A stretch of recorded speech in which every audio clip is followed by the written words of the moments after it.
আসসালামু আলাইকুম। অনার্স চতুর্থ বর্ষের ছাত্ররা কেমন আছো তোমরা? তোমাদেরকে অনলাইন ক্লাসে শুভেচ্ছা জানাচ্ছি। আমি আফরোজা পারভিন, সহকারী অধ্যাপক, ইসলামের ইতিহাস ও সংস্কৃতি বিভাগ, ঢাকা কলেজ। তোমাদেরকে আজকে তোমরা জানো যে আমি তোমাদের চতুর্থ বর্ষে মুসলিম ইতিহাস তত্ত্ব, খিলাফত, সালতানাত ও মোঘল আমল, যেটার কোড নাম্বার 1682 এবং নতুন কোড 24-1601, এই বিষয়টি তোমাদেরকে পড়াবো। তো ইতিহাস তত্ত্বের আজকে যে আলোচ্য বিষয় আমার সেগুলো হচ্ছে ইতিহাস তত্ত্বের সংজ্ঞা কী, ইতিহাস পাঠের প্রয়োজনীয়তা, ইতিহাস তত্ত্বের উৎসসমূহ, মুসলিম ইতিহাস তত্ত্ব, মুসলিম ইতিহাস চর্চার বিভিন্ন পর্যায়সমূহ এবং কেন্দ্রসমূহ। তাহলে আলোচনা শুরু করা যাক। ইতিহাসকে কেন্দ্র করেই কিন্তু ইতিহাস চর্চার সূত্রপাত হয়েছে। এখন ইতিহাস চর্চা কি এটা জানার আগে অবশ্যই আমাদেরকে ইতিহাস কি এটা জানা দরকার। তোমরা সকলেই কম বেশি জানো ইতিহাস কি, আগেই তোমরা জেনেছো ইতিহাসের সংজ্ঞা। তারপরেও আজকে আমি ছোট্ট করে ইতিহাস সম্পর্কে একটু তোমাদেরকে বলি। ইংরেজি হিস্টোরি এর বাংলা প্রতিশব্দ হচ্ছে ইতিহাস, আর বাংলা ইতিহাস কথাটি এসেছে ইতি শব্দটি থেকে, যার অর্থ ঐতিহ্য। আর ইংরেজি হিস্টোরি শব্দটি এসেছে গ্রিক ও ল্যাটিন শব্দ হিস্টোরিয়া হতে, যার অর্থ হচ্ছে সত্যানুসন্ধান বা গবেষণা। আর এর আরবি প্রতিশব্দ হচ্ছে তারিখ। খুব ছোট্ট করে বলা যায় অনুসন্ধান বা গবেষণার মাধ্যমে তথ্যের বিশ্লেষণ করে সত্য খুঁজে বের করা এবং সিদ্ধান্তে উপনীত হওয়াই হচ্ছে ইতিহাস বা হিস্টোরি, অথবা আরবিতে তারিখ। কিভাবে এই শব্দটি প্রথম আসলো সেটা তোমাদেরকে একটু জানানো দরকার। ইতিহাসের জনক হিসেবে খ্যাত গ্রিসের হেরোডোটাসের নাম তোমরা নিশ্চয়ই সবাই শুনেছ। হেরোডোটাস তার গ্রিক এবং পারসিকদের মধ্যে সংঘটিত সামরিক সংঘর্ষের যে ঘটনা সম্বলিত বইটি লিখেছেন, তার নাম কিন্তু ছিল হিস্টোরিয়া, অর্থাৎ ঘটনার অনুসন্ধান অর্থেই হেরোডোটাস কিন্তু হিস্টোরিয়া বা হিস্টোরি শব্দটি প্রথম ব্যবহার করেন, এবং ধারণা করা হচ্ছে যে এখান থেকেই ইতিহাস শব্দটি এসেছে। তাহলে আমরা আগেই বলেছি যে ইতিহাসকে কেন্দ্র করে ইতিহাস চর্চার সূত্রপাত, এবং ইতিহাস তত্ত্বের ইংরেজি প্রতিশব্দ হচ্ছে হিস্টোরিওগ্রাফি। আরবিতে এটাকে ইলম আল তারিখ বলা হয়। কোনো ঘটনা সম্পর্কে লিখতে গেলে সাহিত্য সাধনার মতো কল্পনা ও অনুভূতি দিয়ে কোনো অবকাঠামো দাঁড় করানো যায় না। তার জন্য প্রয়োজন পড়ে তথ্য সংগ্রহের, এবং বিভিন্ন তথ্য থেকে তার সংগ্রহ করতে হয়। তথ্য পুরোপুরিভাবে সংগৃহীত হলে সেগুলো পরপর সাজিয়ে নিয়ে বিশ্বস্ততা যাচাই বাছাই করতে হয়। তারপরে কিন্তু লেখার কাজে হাত দিয়ে তাকে যুক্তিগ্রাহ্য করে সম্পন্ন করতে হয়। ইচ্ছে করলেই কিন্তু কলম হাতে নিয়ে ইতিহাস রচনা করা যায় না, বা আমরা রচনা করতে পারি না। তাই বলা যায় ইতিহাসের চেয়ে ইতিহাস চর্চার পরিসর বিস্তৃত ও ব্যাপক। অতি সংক্ষেপে ইতিহাস লিখন শিল্প বা কলাকে, অর্থাৎ আর্ট অফ রাইটিং হিস্ট্রি, হিস্ট্রিকে ইতিহাস তত্ত্ব বলে।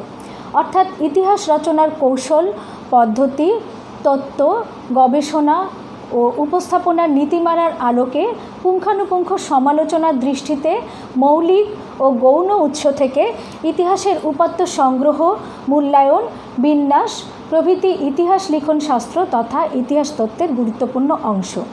উদাহরণস্বরূপ বলা যায় কোনো বিখ্যাত গ্রন্থ যেমন পিকে হিট্রির নাম তো তোমরা শুনেছ। পিকে হিট্রির হিস্ট্রি অব দ্য আরবস গ্রন্থ ইতিহাসের উৎস হিসাবে কিন্তু অত্যন্ত গুরুত্বপূর্ণ একটি সোর্স, কিন্তু ইতিহাস তত্ত্বের নিরিখে যদি আমরা এটাকে বিচার বিশ্লেষণ করি, অনেক সময় তা গুরুত্বপূর্ণ নাও হতে পারে। এসব বিবেচনায় বলা যায় কোনো নির্দিষ্ট যুগে কোনো নির্দিষ্ট জনগোষ্ঠী কর্তৃক রচিত ইতিহাসের বিষয়বস্তু, পরিবেশনা, বিন্যাস নীতি এবং ইতিহাসের প্রতি দৃষ্টিভঙ্গি, রচনা পদ্ধতি ও কৌশলে প্রভৃতির একটি সামষ্টিক অভিব্যক্তি হলো ওই সময়ের, ওই অঞ্চলের, ওই জনগোষ্ঠীর ইতিহাস তত্ত্ব। তাহলে এখন ইতিহাস তত্ত্ব কি এটা আমরা একটু বোর্ডে দেখব। তোমরা দেখতে পাচ্ছ এখানে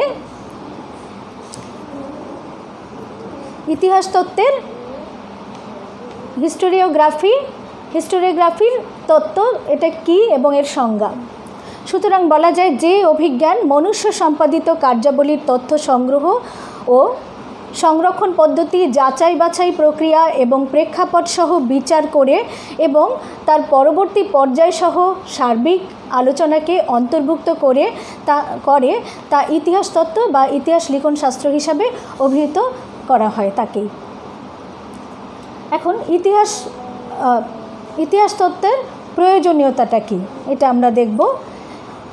নিরপেক্ষ ঐতিহাসিক যে কোনো ঘটনার উপাত্ত ও উপকরণের বিশ্লেষণে নির্মোহ ও উদার দৃষ্টিভঙ্গির পরিচয় দেন, বস্তুনিষ্ঠ ইতিহাস তুলে ধরার প্রয়াস পান। কারণ সত্য অনুসন্ধান করা একজন ঐতিহাসিকের প্রধান দায়িত্ব ও কর্তব্য।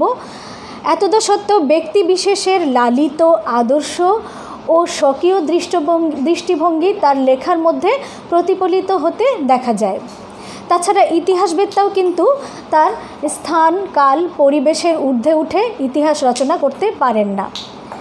এসবকে পরিমাপ করে সম্ভাব্য সত্য তুলে ধরার উদ্দেশ্যেই ইতিহাস চর্চার প্রয়োজনীয়তা বেশি করে দেখা দিয়েছে। ইতিহাসের প্রকৃত আস্বাদ পেতে হলে ইতিহাস চর্চার কোনো বিকল্প নেই। এখন ইতিহাস চর্চার উৎসসমূহ কী কী? উৎসগুলোকে আমরা ইতিহাস তত্ত্ব বা গবেষণার উৎসগুলোকে আমরা দুভাগে ভাগ করতে পারি। এক নাম্বার হচ্ছে primary or first hand source বা মুখ্য উৎস। Primary or first hand source বা মুখ্য উৎস। 2 নম্বরে আছে সেকেন্ডারি সোর্স বা গৌণ উৎস বা উদ্ভূত উৎস। এখন প্রাইমারি সোর্স বা মুখ্য উৎসগুলোকে আবার প্রধান 2টি ভাগে ভাগ করা যায়। একটি হচ্ছে আর্কিওলজিক্যাল সোর্স বা প্রত্নতাত্ত্বিক উৎস, আরেকটি হচ্ছে কন্টেম্পোরারি রিটেন সোর্স অর্থাৎ সমসাময়িক বা নিকট সমসাময়িক লিখিত উৎস। অতীত, নিকট অতীত ও বর্তমানের ইতিহাসের গণ্ডীভুক্ত ঘটনাবলী অবগত হওয়ার জন্য এই 2টি সোর্স ব্যবহৃত হয়। এখন আসো আমরা দেখি প্রত্নতাত্ত্বিক উৎস বা আর্কিওলজিক্যাল সোর্স কি। আর্কিওলজিক্যাল সোর্সের মধ্যে আছে মুদ্রা, শিলালিপি, স্থাপত্যিক নিদর্শন, চিত্রকলা, শিল্পকলার বিভিন্ন শাখা এতে অন্তর্ভুক্ত হয় এবং এসব উৎস থেকে প্রাচীন ও মধ্যযুগের ইতিহাসের উপাদান অনুসন্ধান করা যায়। সমসাময়িক ও নিকট সমসাময়িক লিখিত উৎস। সমসাময়িক ও নিকট সমসাময়িক লিখিত উৎস বলতে বোঝায় ইতিহাস ও সাহিত্য সংক্রান্ত বিষয়, সমসাময়িক দলিল পত্রাদি, দলিল দস্তাবেজ, ফরমান, যোগাযোগ পত্রাদি, পর্যটকদের বিবরণ, বিভিন্ন সম্প্রদায়ের মুখপাত্র অর্থাৎ বিভিন্ন ধর্মীয় সম্প্রদায়কে এখানে বোঝানো হয়েছে, যেমন আমাদের মহানবী হজরত মুহাম্মদ সাল্লাল্লাহু আলাইহি সাল্লাম, বৌদ্ধ ধর্মের যে প্রধান ধর্মগুরু গৌতম বুদ্ধ, এই ধরনের সম্প্রদায়ের মুখপাত্র ও প্রচার পত্রাদি এবং আধ্যাত্মিক সাধকদের মাকতুবাত অর্থাৎ পত্রাদি ও মালফুজাত অর্থাৎ বক্তৃতামালা, এসব উৎস ও উপকরণের উপর ভিত্তি করে বিচার বিশ্লেষণের মাধ্যমে যা লেখা যায় তাই হচ্ছে contemporary written source. Secondary source সমসাময়িক ইতিহাসবিদদের লেখা গ্রন্থ অথবা সমসাময়িক বর্ণনা নির্ভর লিখিত ইতিহাস চর্চা অর্থাৎ জাহিলিয়া যুগ তথা আরবদের ইতিহাস পর্যন্ত বিস্তৃত হয়ে বর্তমানকালের মুসলিম কমিউনিটি পর্যন্ত এর ব্যাপ্তি এবং তা চলবে পৃথিবীর শেষ দিন পর্যন্ত। ইসলামের ইতিহাসের উপাদান মূলত 2টি। একটি হচ্ছে মুসলিম অর্থাৎ মহানবী হজরত মুহাম্মদ সাল্লাল্লাহু আলাইহি সাল্লাম এবং তার উম্মতদের ইতিহাস। আরেকটি হচ্ছে ইসলাম অর্থাৎ তার প্রচারিত ধর্ম এবং এর ইতিহাস। ইতিহাসের উপাদান 3টি, যেমন মানুষ, স্থান, কাল। এখানে উদাহরণস্বরূপ বলা যায় মধ্যযুগীয় ভারতীয় মুসলমানদের ইতিহাস, এই শিরোনামে তোমরা অবশ্যই কোর্স পড়ো। সেই কোর্সটার মধ্যে এখানে মধ্যযুগ বলতে সময়কাল, ভারত বলতে স্থান এবং মুসলমানদের ইতিহাস বলতে মানুষ, অর্থাৎ দেখো তিনটি উপাদানই এখানে আছে, মানুষ, স্থান এবং কাল। এখন আসো ঐতিহাসিক যুগ বা পর্ব। ইতিহাসের যে যুগ বা পর্বগুলোকে আমরা যেভাবে ভাগ করতে পারি, একটি হচ্ছে আদি পর্ব বা গ্রিক, প্রাক গ্রিক, আরেকটি হচ্ছে গ্রিক পর্ব, আরেকটি হচ্ছে মধ্যযুগীয় পর্ব। তারপরে আসো রেনেসাঁ পর্ব, আধুনিক যুগের ইতিহাস তত্ত্ব। আর মুসলিম ইতিহাস তত্ত্বকে আমরা এভাবে বিভক্ত করতে পারি ধারা বা পর্যায়সমূহকে: আরব কেন্দ্রিক ইতিহাস তত্ত্ব অর্থাৎ মদিনা ও ইরাক কেন্দ্র, পারসিক ইতিহাস চর্চা কেন্দ্র, ভারতীয় উপমহাদেশের ইতিহাস চর্চা অর্থাৎ মামলুক, এখানে থাকবে মামলুক, খলজি, মুসলিম আমল। তারপরে আরেকটি পর্যায় আছে আঞ্চলিক ইতিহাস চর্চা। এখন বলা যায় যে মুসলমানদের ইতিহাস চর্চা হলো মহানবীর সময় থেকে শুরু করে পরবর্তী মুসলিম শাসনের কালক্রমকে অন্তর্ভুক্ত করে এবং তা বর্তমান সময় পর্যন্ত বিস্তৃত ইতিহাস। আর এ যুগের ইতিহাস চর্চা আরব কেন্দ্রিক আরবি ফার্সি ভাষায়, আরবি ফার্সি এবং ইতিহাসের আরবি ফার্সি ভাষায় ইতিহাস লিখন, পঠন ও পাঠন পদ্ধতি। এবারে আমি তোমাদেরকে ইতিহাসের বিভিন্ন পর্যায়সমূহ নিয়ে আলোচনা করব। প্রাক মুসলিম যুগের আরব কেন্দ্রিক ইতিহাস চর্চা। আরব কেন্দ্রিক ইতিহাস চর্চা তোমরা এখানে দেখছো যেটা মদিনা এবং ইরাক কেন্দ্র থেকে লেখা হয়েছিল, যেখান থেকে চর্চা হয়েছিল। জাহেলিয়া যুগে আরবদের জীবন ছিল একেবারেই সাদামাঠা, বড় ধরনের বা গুরুত্বপূর্ণ কোনো ঘটনা তাদের জীবনে ছিল না। প্রাক মুসলিম যুগে বড় উপাদান হচ্ছে কাব্য, কবিতা, গোত্রীয় বর্ণনা এবং যুদ্ধসমূহ। আইয়াম আল আরব বা আরবদের যুগের কার্যাবলী ইতিহাস তত্ত্বের বিশেষ অংশ হিসাবে বিবেচিত হয়েছে। আরবদের যুগ বলতে আরবদের বিভিন্ন গোত্রের মধ্যে সংঘটিত প্রধান ঘটনা, কলহ বিবাদ, সংঘর্ষগুলোকে বোঝায়। ভাষাবিদ, কুলজি বিশারদ এবং আরব বাগ্মী কবিরা এই ইতিহাস চর্চায় ভূমিকা রাখে। আবু উবাইদা ইবনে কুতাইবা আল মাদাইনি ইবনে রাবিহির নাম উল্লেখ্য। ইবনে কাসির এবং হাজি খলিফা আল আইয়াম এ যুগের দুজন বিখ্যাত ইতিহাস তত্ত্ববিদ। প্রাক ইসলাম যুগের দক্ষিণ আরবের লিখিত এবং মৌখিক তথ্যাবলী এবং উত্তর আরবের শ্রুত ঘটনাবলীর পরবর্তীকালে ইতিহাস চর্চার পথ সুগম করে দিয়েছিল। আরব কেন্দ্রিক মুসলিম ইতিহাস চর্চার প্রথম পর্ব। এ সময় তাওহীদ ভিত্তিক নতুন চিন্তাধারা নিয়ে মহানবী হজরত মুহাম্মদ সাল্লাল্লাহু আলাইহি সাল্লামের উপর ওহী অবতীর্ণ হয়েছে। ইতিহাস চর্চার ব্যাপারে মুসলমানদেরকে অনুপ্রাণিত করার ক্ষেত্রে গুরুত্বপূর্ণ ভূমিকা রেখেছে কুরআন এবং হাদিস। পবিত্র কুরআনে আল্লাহ রাব্বুল আলামিন ইতিহাসের বিচিত্র উপাদান রেখে দিয়েছেন। কুরআন হচ্ছে মানুষের জীবনযাপনের জন্য কালজয়ী একটি বিধান বা গাইডলাইন। উমাইয়া বংশের প্রতিষ্ঠাতা খলিফা মুয়াবিয়া আল কুরআনে বর্ণিত অতীত জাতির আল্লাহদ্রোহিতার পরিণতি এবং তার অনুগত বান্দাদের সবর এবং আত্মত্যাগের সম্পর্কে যে বিবরণ এসেছে তা মুসলমানদেরকে ইতিহাস পঠন পাঠনে উৎসাহিত করেছে। বিশ্ব সৃষ্টি থেকে শুরু করে গোটা মানব জাতির ইতিহাস আল কুরআনে বিবৃত হয়েছে। একদিকে শয়তান, নমরুদ, ফেরাউন, হামান, কারুন, আদ ও সামুদের খোদাদ্রোহিতার ও চরম পরিণতির কথা, অপরদিকে হজরত আদম আলাইসাল্লাম, নূহ আলাইসাল্লাম, ইয়াকুব, ঈসা, মুসা আলাইসাল্লাম, ইউসুফ প্রমুখ নবী রাসূলের আত্মত্যাগের ইতিহাস এখানে উল্লেখ করা হয়েছে। বিপদগামী মানুষকে সত্য ও সোজা পথ দেখাতে গিয়ে নবী রাসূলগণকে যে অবর্ণনীয় নিগ্রহ ও অত্যাচার সহ্য করতে হয়েছে তার সঠিক চিত্র আল কুরআনে উপস্থাপিত হয়েছে। সুতরাং ইসলামের ইতিহাস চর্চার একটি গুরুত্বপূর্ণ ইতিহাস উৎস কিন্তু আল কুরআন।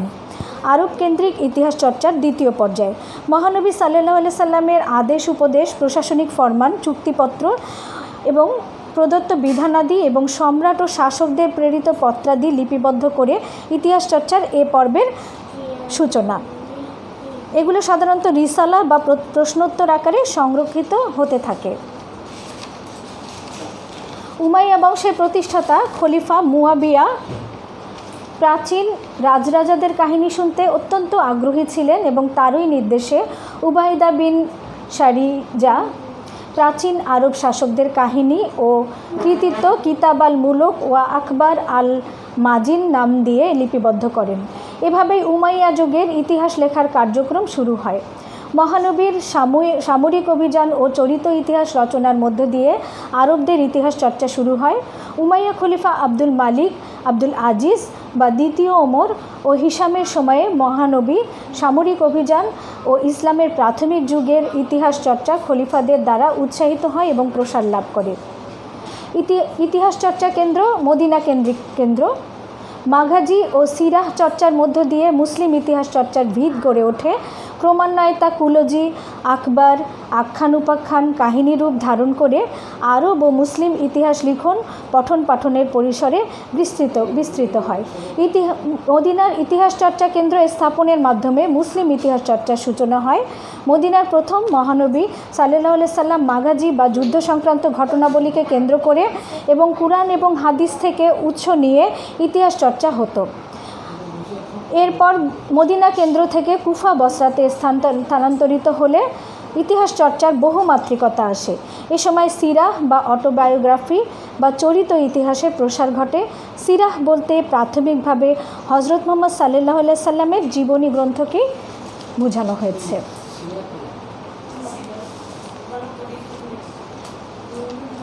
মদিনা বা আরব কেন্দ্রিক ইতিহাস চর্চা কেন্দ্রের কিছু ইতিহাস তত্ত্ববিদ। সর্বপ্রথম মুসলিম ইতিহাসবিদ হিসেবে আবু মেখনাফ আজাদির নাম বিশেষভাবে উল্লেখযোগ্য। তিনি সুনির্দিষ্ট একক কিছু বিষয়ের উপরে লিখেছেন। তার মাকতাল আল হুসাইন, ফুতুহাতুস শামস, ফুতুহাতুল ইসলাম উল্লেখযোগ্য গ্রন্থ। এছাড়াও মুহাম্মদ বিন ইসহাকের সিরাতুর রাসূলুল্লাহ, আল তাবারির তারিক আল রসুল ওয়া আল মামালুক, তার লেখা ইতিহাস গ্রন্থ কিন্তু বেশ তথ্য সমৃদ্ধ এবং নির্ভরযোগ্য। ইবনে খালদুনের কিতাব আল ইবার, ইবনে সাদ। মদিনার ইতিহাস চর্চা কেন্দ্রের কিছু গ্রন্থ কুলজি বা বংশানুক্রমিক ইতিহাস, সিরা বা চরিত ইতিহাস, জীবনী গ্রন্থ বা যেটাকে ইংরেজিতে আমরা অটোবায়োগ্রাফি বলি। আরব ইতিহাসের প্রারম্ভিক পর্যায়ে সিরা বলতে মহানবী সাল্লাল্লাহু আলাইহি সাল্লামের চরিত ইতিহাসকেই বোঝাতো। মাঘাজি বা সমসাময়িক অভিযান, মাঘাজি বা সামরিক অভিযানগুলোর সমূহের ইতিহাস। হযরত মুহাম্মদ সাল্লাল্লাহু আলাইহি সাল্লামের জীবদ্দশার ৭৪টি সামরিক অভিযান ছিল এইগুলোর উৎস।